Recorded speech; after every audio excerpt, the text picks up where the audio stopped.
నమస్తే, welcome to ATV. ఈరోజు దేశమంతటా కూడా అంతర్జాతీయ మహిళా దినోత్సవ వేడుకలు అయితే చేస్తూ ఉన్నారు, సంబరాలు కూడా చేస్తూ ఉన్నారు. ఈరోజు బీఆర్ఎస్ భవన్లో కూడా కవిత గారి ఆధ్వర్యంలో ఇందాక సెలబ్రేషన్ జరిగాయి. సో మరి మాట్లాడదాం. మనతో పాటు మాట్లాడడానికి బీఆర్ఎస్ పార్టీ సీనియర్ నాయకురాలు తుల ఉమా గారు ఉన్నారు. మేడం, ముందుగా మహిళా దినోత్సవ శుభాకాంక్షలు మీకు. సో ఏం చెప్తారు మేడం, ఈ మహిళా దినోత్సవ సందర్భంగా ఏం చెప్తారు? అంతర్జాతీయ మహిళా దినోత్సవం అంటేనే పోరాటాలు, త్యాగాలు గుర్తుకొస్తాయి. ఆనాడు చికాగో నగరంలో క్లారా జెట్కిన్ అనేటువంటి మహిళ పెద్ద ఎత్తున ఆనాడు పని గంటల తగ్గింపు కోసం కొట్లాడి పోరాడి ఆ పోరాటాల ఫలితంగా వాళ్ళు సాధించుకున్నటువంటి హక్కులు ఏవైతే ఉన్నాయో ఆ హక్కులను గుర్తు చేసుకునే దినంగా అంతర్జాతీయ మహిళా దినాన్ని ఇవాళ ప్రపంచవ్యాప్తంగా జరుపుకుంటున్నాము. అసలు ఈ అంతర్జాతీయ మహిళా దినోత్సవం అనేది 20 ఏళ్ళ 30 ఏళ్ళ క్రితం అసలు ఎవరు జరుపుకునే వాళ్ళు కాదు. కానీ వల్ల ఎక్కడ చూసినా కూడా ప్రతి ఒక్కరి నోట్ల నుంచి అంతర్జాతీయ మహిళా దినోత్సవం అని ఇవాళ అన్న తమ్ములు కూడా ప్రతి ఒక్కరు కూడా ఇక ఫోన్ ఓపెన్ చేస్తే అక్క అంతర్జాతీయ మహిళా దినోత్సవం అని చెప్పేసి శుభాకాంక్షలు అని చెప్పేసి తెలియజేస్తున్నారు. అంటే ఇంత గొప్పగా జరుపుకునేటువంటి పరిస్థితి ఒక వాతావరణము అంటే మహిళలలో వచ్చింది. ఈ సమాజంలో కూడా మహిళల్ని కొంత గుర్తింపు అనేది వచ్చిందనేది నేను భావిస్తా.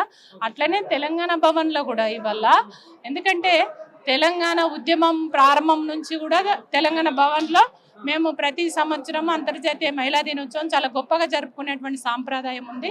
అందులో భాగంగానే ఈరోజు కూడా చాలా బ్రహ్మాండంగా చేసుకోవడం జరిగింది. ఈ అంతర్జాతీయ మహిళా దినోత్సవం సందర్భంగా మహిళలందరికీ కూడా నేను ఒకటే విజ్ఞప్తి చేస్తున్నా, మనము రాజకీయంగా ఎదగాలి. ఉద్యోగ రంగంలో, విద్యా రంగంలో, సామాజికంగా, రాజకీయంగా ప్రతి దాంట్లో మనం ముందుండాలి. ఎందుకంటే సమాజంలో సగభాగంగా ఉన్నటువంటి మనము విద్య చదువుకోవాలి, అట్లా చదువుకున్న తర్వాత ఉద్యోగాలు చేయాలి, రాజకీయాలు కూడా చేయాలి. కానీ మనకు వచ్చేటువంటి అవకాశాలు చాలా తక్కువ. ఏ పార్టీలో ఈ సమాజమే పురుషాధిక్యత సమాజం. ఈ సమాజంలో ఉన్నటువంటి పార్టీలన్నీ కూడా ఇవాళ పురుషుల ఆధీనంలో ఉన్నాయి, పురుషులే నాయకత్వం వహిస్తున్నారు.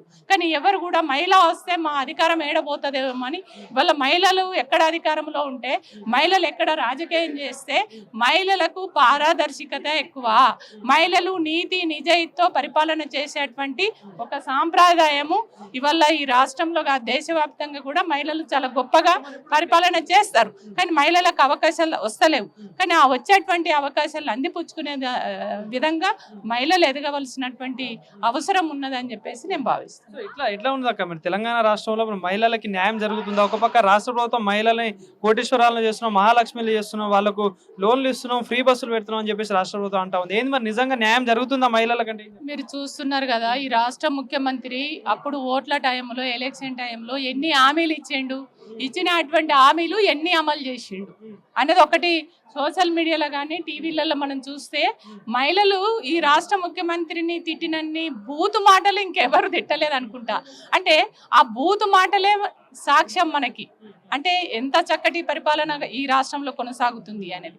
అట్లనే ఇవాళ లక్షాధికారులను చేస్తున్నటువంటి ఈ రాష్ట్ర ముఖ్యమంత్రి ముందు నువ్వు ఇచ్చినటువంటి హామీలను అవి చెయ్యు, పాతయి మళ్ళీ కొత్త పథకాలు తీసుకొచ్చి మరోసారి మళ్ళీ మహిళల్ని మోసం చేయాలనేటువంటి కుట్ర చేస్తున్నాడు. అది మహిళలకు కూడా గుర్తెరిగే ఇవాళ మహిళలు వచ్చే పరిస్థితిలో లేదు. ఇవాళ ఈ మీటింగ్ ఇవాళ పెద్ద ఎత్తున పెట్టిరు, కానీ ఆ మీటింగ్ కూడా వచ్చే పరిస్థితి లేదు, మహిళలు నమ్మే పరిస్థితిలో లేరు. కానీ వాళ్ళకు బిర్యానీలు ఇచ్చి, డబ్బులు ఇచ్చి, బస్సులు పెట్టి, ఆ బస్సులలో కానిస్టేబుల్ని పెట్టి బలవంతాన కూడా తీసుకొచ్చి రావాలి, ఖచ్చితంగా రాకపోతే మళ్ళీ మిమ్మల్ని ఏదో చేస్తామని బెదిరించి తీసుకొస్తున్నటువంటి పరిస్థితి ఉంది. కాబట్టి ఇవాళ రేవంత్ రెడ్డి పేరు చెప్తే మీటింగ్కి వచ్చే పరిస్థితి లేదు ఈ రాష్ట్రంలో. ఎందుకంటే ఆయన చెప్పినటువంటి మాటలు మోసం మాటలు, మళ్ళొక్కసారి మోసం చేయాలని చూస్తున్నాడు అనేది ఇవాళ ఈ తెలంగాణ మహిళలందరికీ కూడా తెలుసు. ప్రభుత్వానికి ఈ ప్రభుత్వానికి తేడా ఏం కనిపిస్తుంది మహిళల పట్ల? అంటే గత ప్రభుత్వంలో మీరు నాకు చెప్పుకుని వచ్చినట్టు న్యాయం జరిగింది అంటారు, ఇప్పుడు అన్యాయం జరిగింది అంటారు. అంటే ఎట్లాంటి న్యాయం అక్కడ జరిగింది, ఇక్కడ ఎట్లాంటి అన్యాయం జరిగింది? మీరు చూస్తున్నారు, ఆనాడు తెలంగాణ రాష్ట్రం వచ్చిన తర్వాత ఈ రాష్ట్ర ముఖ్యమంత్రి ముందుగా మహిళలని ఇవాళ రక్షణ కల్పించాలని సి టీంలు వేసిండు. సి టీంలు వేసి మహిళలకు ఎక్కడ సంఘటనలు జరగకుండా మహిళలకు రక్షణ ఇవ్వాలని సి టీంలు వేసి ఎక్కడన్నా ఏమన్నా సంఘటన జరిగితే ఇమ్మీడియట్లీ ఫోన్ చేస్తే రెస్పాండ్ అయ్యేవాళ్ళు. అదేవిధంగా ఇవాళ ఏదైనా మహిళలకు ఇవాళ మిషన్ భగీరథ ఉంది, మహిళల్ని దృష్టిలో పెట్టుకునే తీసుకొచ్చిర్రు. ఇవాళ కళ్యాణ లక్ష్మి ఉన్నది, ఆ కళ్యాణ లక్ష్మి ఇచ్చిండ్రు అని అంటే ఒక పెద్ద మామగా, ఒక పెద్దన్నలాగా, మేనమామలాగా మధ్య తరగతి కుటుంబాలకు సాయమైంది. అదే విధంగా కేసీఆర్ కిట్టు పెట్టి ఇవాళ ఆడపిల్ల పుడితే 13,000, బాబు పుడితే 12,000, ఇవాళ 3 నెలలకు సరిపోను దానికి సంబంధించినటువంటి సబ్బు కానీ, పౌడర్ కానీ, బట్టలు కానీ అన్నీ కూడా అందులో ఉండేవి ఆ కిట్టులో. అది కూడా బంద్ చేసినటువంటి పరిస్థితి ఉంది. బతుకమ్మ చీరలు లేవు. అంటే మహిళల్ని దృష్టిలో పెట్టుకొని తీసుకొచ్చినటువంటి స్కీములు ఏది కూడా, కేసీఆర్ ఇచ్చినటువంటి స్కీములన్నిటిని కూడా బంద్ చేసిండు. ఆయన ఇచ్చినటువంటి స్కీములలో ఒక ఉచిత బస్సు అనేది తప్ప ఇంకొకటి ఏం లేదు. ఆ ఉచిత బస్సులో కూడా, ఉచిత ప్రయాణంలో కూడా మహిళల్ని ఇబ్బందులు పెట్టుడు, ఉన్న బస్సుల్ని తక్కువ చేసి ఖరాబ్ అయిన బస్సుల్ని రిపేర్ చేయక వాళ్ళు కూడా ఇబ్బంది పడుతున్నటువంటి. ఏమంటా ఉన్నారంటే మేడం, అయితే తెలంగాణ రాష్ట్ర ఆడబిడ్డల ఆశీస్సులతో ఇంకో 20 సంవత్సరాలు నేను అధికారాలు ఉంటే ఆశీస్సులు నాకే ఉన్నాయని చెప్పేసి అంటా ఉన్నారు. ఏంటివండి నిజమంటారు?